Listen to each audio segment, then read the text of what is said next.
आज गंमत झाली, आज माझा फोनच हॅक झाला. फोन हॅक झाला म्हणजे दुसराच माणूस जयंतरावांची गप्पा मारत होता माझ्या फोनवर. जयंतराव शेजारी बसले, जयंतराव मेसेज करतात, भरतात माणूस उत्तर देतोय. म्हटलं अरे बापरे, आता फोन पण हॅक झाला, आधी पक्ष गेला, चिन्ह गेला, आता फोन पण दुसरा चालवायला लागला. काय झालंय कळेना. पण बघा माझ्या पांडुरंगाची इच्छा, पांडुरंगाने पक्ष नेला, चिन्ह दिलं, सगळं नियोजन केलं, पण आपल्या पदरात काय पाडलं?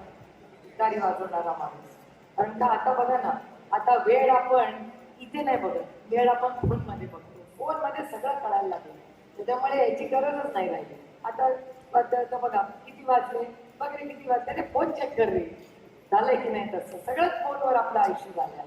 त्याच्यामुळे त्या जुन्या काही गोष्टी आपल्याला सोडून द्यायला पाहिजे आणि नवीन गोष्टी आत्मसात करायला पाहिजे. आणि तुतारी न नवीन तुम्ही कन्सिस्टंट. तुम्ही बघा लग्नामध्ये तुतारीच वाजते, त्यानंतर कुठलं नवीन कार्य सुरू, आपलं मोबाईलचं शॉपिंग उघडायला पण तुतारीच वाजते. आणि जेव्हा छत्रपती शिवाजी महाराजांनी युद्ध पुकारलं तेव्हा पण तुतारीच वाजली होती. आणि या तुतारी आज खासदार महाराष्ट्रातून निवडून गेले दिल्लीला.